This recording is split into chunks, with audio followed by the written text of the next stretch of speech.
Right, we're going to look at composition now. Now, composition is one of those words that everybody's heard about in painting, but an awful lot of beginners don't fully understand what it means. It's a sort of a bit intangible. Paints and brushes you can feel and you can touch and you can pick up. Composition is a state of mind, but all it simply means is producing all the elements of a landscape, the sky, the mountains, the house, the rivers, whatever it might be, and putting them together in a particular way that produces the most pleasing pattern to the eye. Now, before we have a look in detail at this particular picture and discuss its merits or otherwise, what I'm going to do is to put a piece of watercolour mount card, a piece of scrap card that I've just cut out.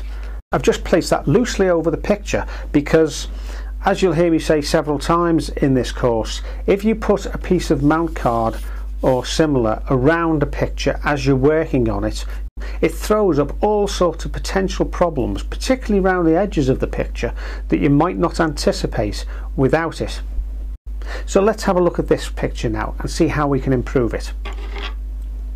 Well, first of all, what we have here as a problem is the horizon, because it's slap bang in the centre of the whole picture. In other words, it cuts the picture in two. So when you're putting an horizon line in a picture, always make sure it's above or below the dead centre of the picture, and that'll improve the composition no end.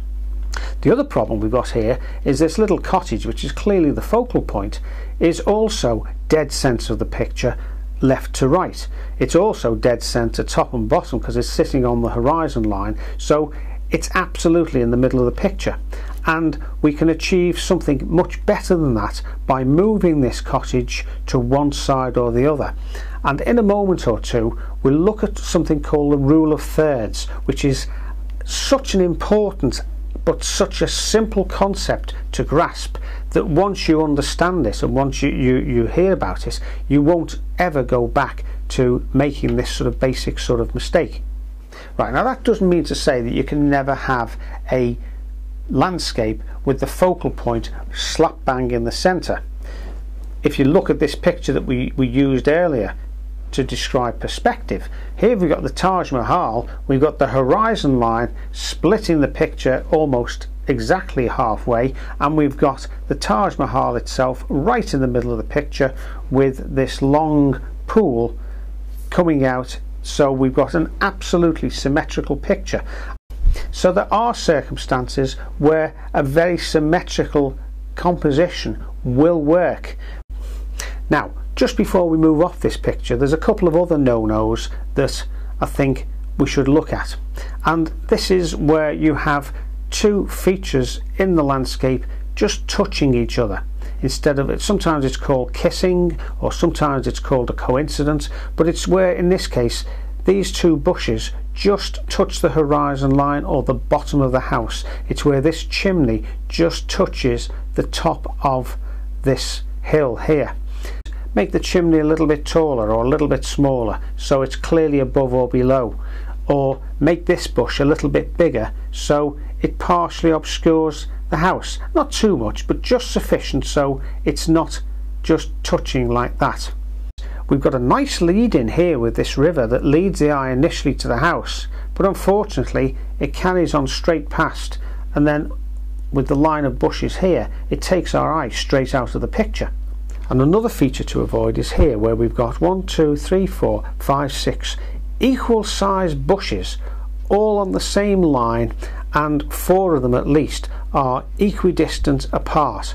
That becomes very boring and irritating. So if you're going to have a line of bushes along the river, that's fine, but make sure perhaps just one dominates and that the others are much smaller and certainly spread out different distances from each other.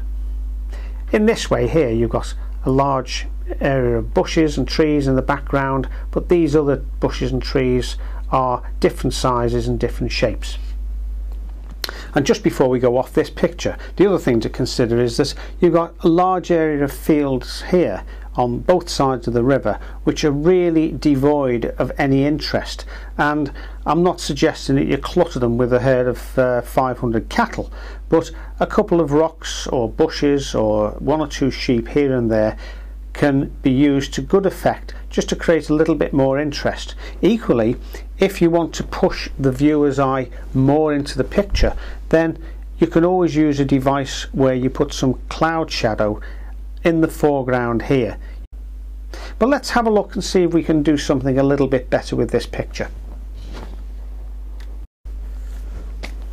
Right, now the number one golden rule in any picture is that you must have one focal point and one only. If you have two or more focal points competing for attention, then you're going to end up with a much poorer composition, because the eye is going to be looking all over the place in the picture, flitting from one focal point to another and not ever coming to rest and taking in the whole scene.